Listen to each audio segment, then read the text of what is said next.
नमस्कार दोस्तों, आपका स्वागत है फिर से क्रिटिकल एनालिसिस के अंदर में, जहां पे हम डिस्कशन करने वाले हैं वोडाफोन आइडिया के बारे में। जी हाँ, एक ऐसा शेयर जो चर्चा का विषय है, जिसकी इक्विटी बहुत बड़ी है, जिसके कर्जे बहुत बड़े हैं, पर थर्ड टेलीकॉम ऑपरेटर है और कहीं ना कहीं अभी भी कस्टमर बेस इनके पास में है। और वोडाफोन क्या कर रहा है, मैंने वोडाफोन को क्यों क्लोजली मॉनिटर किया है, कुछ ऐसी बातें शेयर करूं जो प्रैक्टिकल एग्जांपल के तौर पे आपके लिए काम आने वाली हैं। तो अगर आप वोडाफोन में निवेश कर चुके हैं या करने की प्लान कर रहे हैं तो ये वीडियो आपकी बहुत काम आने वाली है। दोस्तों, वीडियो पसंद आए तो लाइक जरूर कीजिएगा और चैनल पर नए हैं तो चैनल को सब्सक्राइब कर लीजिए, बेल नोटिफिकेशन को ऑन कीजिए, क्योंकि यहाँ पे आपको लेटेस्ट जानकारी मिलती है। सबसे पहले आपको ये कहना चाहूंगा कि इस वीडियो में कोई इंटेंशन नहीं है कि राहुल गांधी को ही मुझे कल्प्रिट घोषित करना है।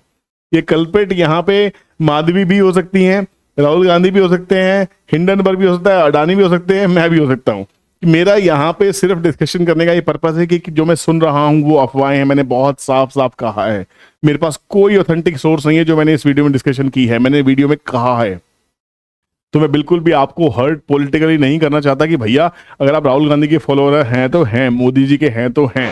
जैसे हमने थंबनेल में देखा कि वोडाफोन के बारे में डिस्कशन करने वाले हैं, तो अगर आप निवेशित हैं इस स्टॉक के अंदर में या निवेश करने की सोच रहे हैं तो आपको एक बार फंडामेंटल चेक करने बहुत जरूरी है। फंडामेंटल चेक करते हुए आप पाएंगे कंपनी बहुत बड़ी है, लार्ज कैप कंपनी है ना, 1 लाख करोड़ से ज्यादा की कंपनी है। करंट भाव 15 रुपए का, मतलब इतनी बड़ी कंपनी इतने छोटे से भाव पे क्यों मिल रही है?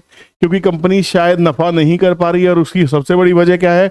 वो है इसके कर्जे। 2,43,809 करोड़ के कर्जे, मतलब इसके ऊपर जो डेट है ये हद से ज्यादा है। ये इसको देना है, इसके ऊपर इंटरेस्ट पेमेंट क्या है? इंटरेस्ट पेमेंट की बात करें तो हर क्वार्टर में 5,000 6,000, देखिए कितना जबरदस्त इंटरेस्ट पेमेंट है भाई। यहां पे इंटरेस्ट पेमेंट कुछ कम हुई है, 6,280 करोड़ से 5,519 करोड़, तो कुछ कर्जे कम किए, आपको पता ही है। सेल्स को देखें तो सेल्स 10,000 करोड़ के आसपास में सेल्स उल्टा घट रही है। जून का जो रिजल्ट आया है यहाँ पे सेल्स के घटने की वजह दिखाई दे रही है। 10,600 करोड़ से 10,500 करोड़, 100 करोड़ की सेल्स कम हुई है।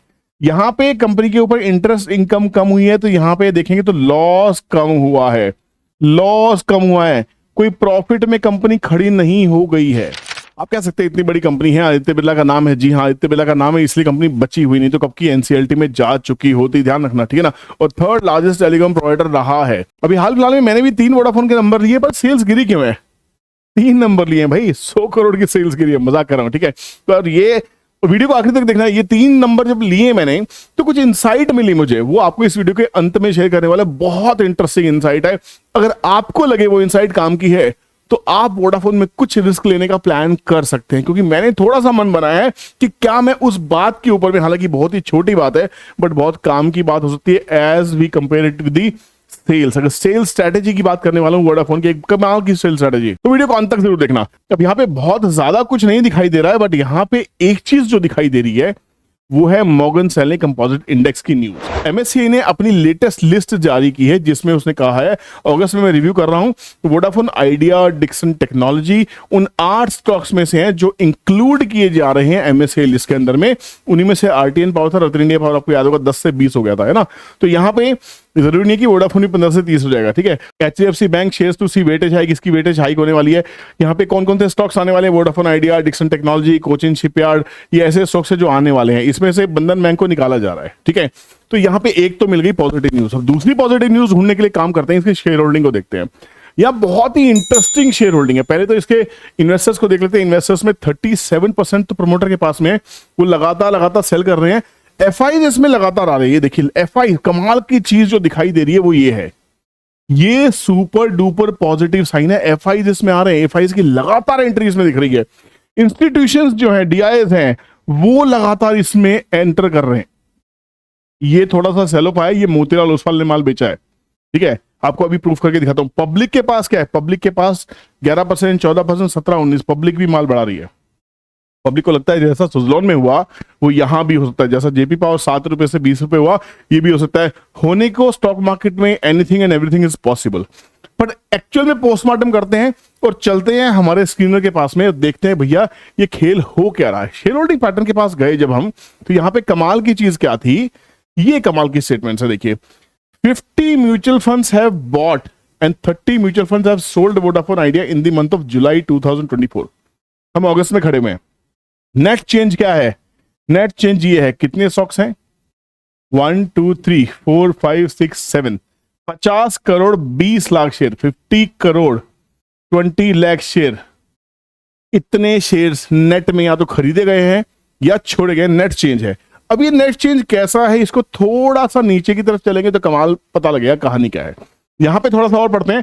मोतीलाल ओसवाल ने यहाँ पे 1% के आसपास इक्विटी ऑफलोड की, जिसमें 6 करोड़ और 70 लाख शेयर, 6.7 करोड़ की इक्विटी नहीं, 6.7 करोड़ शेयर्स बेचे हैं। Kotak multi asset allocation fund है, इसने क्या किया है, ये हाईएस्ट बायर है, इसने 8 करोड़ 25 लाख शेयर्स खरीदे, ये हाईएस्ट बायर है, 8 करोड़ 25 लाख 60,000 शेयर। इसने 8 करोड़, तो नेट में तो ग्रीन ही रहा, ठीक है। अब और इसको थोड़ा सा देखते हैं नीचे, ये जुलाई, देखिए यहां से मंथ चूज कर सकते हैं। जुलाई के महीने में बड़ी कमाल की चीजें यहां पे दिखाई दे रही हैं, थोड़ा सा आपको ये देखना होगा। कमाल की चीज ये है कि कोटक मल्टी एसेट जो फंड है, जो कोटक एसेट फंड है, वो सबसे बड़ा बायर रहा, ठीक है। इसने 100% एंट्री मारी है, पहले इसके पास कोई शेयर नहीं था वोडाफोन का, इसने 100% इक्विटी करी है, 8 करोड़ 25 लाख शेयर खरीदे हैं। सेकंड, इन्वेस्को इंडिया ने 2 करोड़ 77 लाख शेयर हो गए, इसने 31% एंट्री मारी है, इसने 6 करोड़ 56 लाख शेयर खरीदे हैं। 71% शेयर एक्स्ट्रा किए डीएसपी आर्बिट्राज फंड ने, 6 करोड़ 54 लाख शेयर। यहीं पे देखेंगे तो यहाँ पे भैया गिनती, ये शेयर्स खरीद, देखिए 84% इंक्रीज हुआ है डीएसपी इक्विटी सेविंग फंड के अंदर में, 100% इंक्रीज हुआ है कोटक इक्विटी सेविंग फंड में। कोटक ने वहां पे उठाए यहाँ पे 8 करोड़ शेयर उठाए, और कोटक ने यहाँ पे एंट्री मारी, देखिए 3 करोड़ शेयर यहाँ मारे हैं। एसबीआई के आर्बिट्राज अपॉर्चुनिटी फंड ने भी उठाया माल, ऐसे ये सब आर्बिट्राज फंड है, देखो जो माल उठा रहे हैं आर्बिट्राज फंड है। एडवांटेज फंड हुआ, पराग पारिक आर्बिट्राज फंड ने 1 करोड़ 80, इससे 200% की एंट्री मारी है। मतलब अगर इसने 7,500% की एंट्री इस फंड के अंदर में, पहले खाली 1,60,000 शेयर थे, यहाँ पे 1 करोड़ 12 लाख 80 हजार शेयर इन्होंने खरीदे हैं। भाई कमाल की चीज है। बंधन आर्बिट्राज फंड ने 80 लाख शेयर यहाँ खरीदे गए हैं, कोटक ने फिर 70 लाख शेयर खरीदे। तो मतलब ये लोग इतनी बड़ी बड़ी इन्वेस्टमेंट कर रहे हैं, कुछ तो है। क्या ये हमें चार्ट के ऊपर दिखाई देता है? चल के देखते हैं चार्ट के ऊपर क्या ये दिखाई देता है। इसके लिए आपको मंथली के पास जाना पड़ेगा।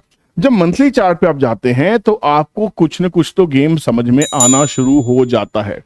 इतने दिनों से आपको वीडियोस बना बना के दे रहा हूं, 3 दिन से सिखा रहा हूं, क्या आपको कुछ गेम दिखाई दिया? ये गेम क्या है? ये गेम अगर देखेंगे तो जो डेटा मैंने आपको दिखाया उस डेटा के बेसिस पे आप देख सकते हैं कि इनके अंदर में मैक्सिमम परसेंटेज जो है बायर्स की है, मैक्सिमम परसेंटेज बायर्स की है। अब अगस्त के महीने में भी अगर बाइंग आनी शुरू होती है तो यहां पे एक जैकपॉट लगता हुआ दिखाई दे सकता है। वोडाफोन गिरते गिरते एक डब्ल्यू पैटर्न फॉर्म कर रहा है, और डब्ल्यू पैटर्न की खासियत क्या है कि हायर लो फॉर्मेशन हो रहा है, और ये ब्रेकआउट 16 रुपए के आसपास आने के बाद में 16 रुपए के ऊपर सस्टेन कर गया तो आराम से इसका ब्रेकआउट होता हुआ दिखाई दे सकता है। तो इसको वॉच लिस्ट में 100% रखिए। ये स्टॉक कहां से गिरता है, कहां तक गिर सकता है, कितना ऊपर जा सकता है, उसको देखने के लिए काम करते हैं। जो लेटेस्ट स्विंग है हमारे पास में उसको पकड़ लेते हैं। इतना तो आपको सिखा दिया, इससे ज्यादा सीखना है, एक प्रोफेशनल की तरह, एक वेल्थ क्रिएटर की तरह सोचना है तो आपको दिल्ली क्लास हमारी अटेंड करनी चाहिए। 24 और 25 तारीख क्लास है, 2 दिन की फुल डे वर्कशॉप है। ये 5 स्टार होटल में क्लास होने वाली है। सुबह 8:15 बजे आप वहां पे आ जाएंगे और 9 बजे तक हमारा नाश्ते का प्रोग्राम रहेगा। ब्रेकफास्ट आपके इंक्लूसिव रहेगा। तो अगर आप आउट ऑफ स्टेट आ रहे हैं तो आपको खाना खाने में, ब्रेकफास्ट करने में टाइम वेस्ट नहीं करना। मेरा पर्पज है कि आप सुबह आए, ब्रेकफास्ट वहीं मिलेगा, 9 बजे क्लास स्टार्ट हो जाएगी, 9 से 9:15 बजे के बीच में लंच वहीं होगा, कहीं उठ के जाना नहीं है। लंच भी मेरी तरफ से होने वाला है। फिर शाम को 5, 5:30, 6 बजे तक, जब तक हॉल अलाउ करेगा, आपकी क्लास चलेगी दोनों दिन। यहाँ पे वेल्थ क्रिएशन की बात करेंगे हम बैठ के। जो बेवजह ऑप्शंस को ट्रेड करते हैं उनके लिए ऑप्शन चेन की स्टडी सिखाई जाएगी, ताकि आपको समझ में आए कि बेवजह ऑप्शंस नहीं ट्रेड करनी, कौन सी खरीदनी है, कहां खरीदनी है, ये सब बातें करेंगे। वेल्थ कैसे क्रिएट करनी है, स्टॉक्स को आइडेंटिफाई कैसे करना है, ऐसे ऐसे स्क्रीनर्स आपको देने वाला हूं। आपको ट्रेंड ट्रेडिंग कैलकुलेटर जिसका आप जलवा भी दिखाने वाला हूं, आपको वो पूरी लाइफ टाइम फ्री मिलने वाला है। तो ये एक ऐसी मास्टर क्लास होने वाली है जो आप बहुत ही सिंपल होने वाली है, कॉम्प्लिकेट नहीं होने वाली। हो सकता है आपको कई बार लगे यार ये तो मुझे पता था पर मैंने किया क्यों नहीं। तो it is all about mindset, it is not about the strategy, है ना। तो बहुत ही इंपॉर्टेंट क्लास है। बुकिंग करानी है, नंबर स्क्रीन पे, कोई पेमेंट का लिंक नहीं है, नंबर आपके सामने दिए गए हैं। आप फीस पे करके कहां पे आप स्क्रीन पे आपको स्क्रीनशॉट भेजना है, और इस वीडियो के डिस्क्रिप्शन में और टाइटल में भी आपको, इस वीडियो के डिस्क्रिप्शन में और नीचे पट्टी पे भी नंबर आ रहा है, आप हमें टीम को कॉन्टेक्ट कर सकते हैं, ठीक है। तो यहाँ पे अगर हम बात करें चार्ट की तो एक काम करते हैं, यहाँ पे हम फिबोनाची लगाते हैं। सबसे बेस्ट टूल जो मेरा पसंदीदा टूल है, हम बिल्कुल टॉप से लेके बॉटम पे लगाते हैं। अगर हम इसकी बात माने तो पहला पड़ाव जो है वोडाफोन का कम से कम 30 रुपए तक का दिखाई दे रहा है। अगर ये डब्ल्यू पैटर्न का ब्रेकआउट हो गया, अगर ये पैटर्न ब्रेकआउट सही में हुआ तो 30 रुपीज का पहला टारगेट, दूसरा टारगेट 47 रुपीज का। अब आप ये मत कहना भैया सेबी में शिकायत कर रहे हो टारगेट दे दिया, मैं कोई टारगेट नहीं दे रहा। फिबोनाची जो कह रहा है मैं आपको वो बताने की कोशिश करूं। पहला रेजिस्टेंस बोल दूं, अब ठीक है ना, सपोर्ट बोल दूं, ये ठीक है, चलो कोई बात नहीं। 16 रुपए के ऊपर में डेडलाइन है, 16 के ऊपर जब सस्टेन करेगा, वॉल्यूम दिखाई देंगी, तभी इसमें हाथ मारेंगे, उससे पहले नहीं। हम टीटीसी से डिस्कस कर लेते हैं, टीटीसी क्या कह रहा है। TTC में हमने आइडिया डाल के रखा है, ट्रेंड ट्रेडिंग कैलकुलेटर, ये आपको फ्री मिलने वाला है, ठीक है ना। ये मेरे यूएस के क्लाइंट्स भी यूज करते हैं और इंडियन क्लाइंट भी यूज करते हैं। आपको इंडियन वर्जन मिलेगा, आपको यूएस वर्जन नहीं मिलेगा। तो यहाँ पे सीधा सीधा खेल है कि वोडाफोन 16 के ऊपर में ब्रेकआउट दे सकता है। ध्यान रखना, 16 के ऊपर में 20, 25, 30 ये सब चीजें मैच कर जाती हैं चार्ट के साथ में। 16 का 30 भी हो, पैसा डबल हो जाएगा। अब आप बोलोगे सर पैसा डबल हो, सारे घर बेच के पैसा लगा दूं। पेनी स्टॉक्स हैं, कर रहा है कंपनी के ऊपर में, इतनी बड़ी इंटरेस्ट है, इतनी बड़ी इक्विटी फैली है, रायता फैला हुआ है, बूंदिया चुगते हुए परेशान हो जाएंगे, रायता साफ नहीं होगा। बट अगर टेक्निकली देखूं तो टेक्निकली ये चार्ट मुझे कहीं ना कहीं कोई इंडिकेशन दे रहा है। और ये इंडिकेशन मैं मेरे फ्रेंड से डिस्कस कर रहा हूं, कम से 2 महीने से मैं कह रहा हूं कि वोडाफोन के अंदर में कुछ गेम बनता हुआ मुझे दिखाई दे रहा है, यहां पे कुछ तो है। मतलब वो सीआईडी वाले बोलते थे ना कि दया कुछ तो गड़बड़ है, ये कुछ तो गड़बड़ मुझे दिखाई दे रही है कि बाय कौन कर रहा है। ये बाइंग हो रही थी, आज इसके ऊपर मैं मोहर लगा रहा हूं कि एमएससीआई ने इसको लिस्ट में डाल दिया। ये बाइंग कर रहे थे और ये इतने बड़े म्यूचुअल फंड्स, ये मुझसे तो बहुत ज्यादा समझदार है भैया, मुझे इतनी अकल नहीं है जितनी इन लोगों को है।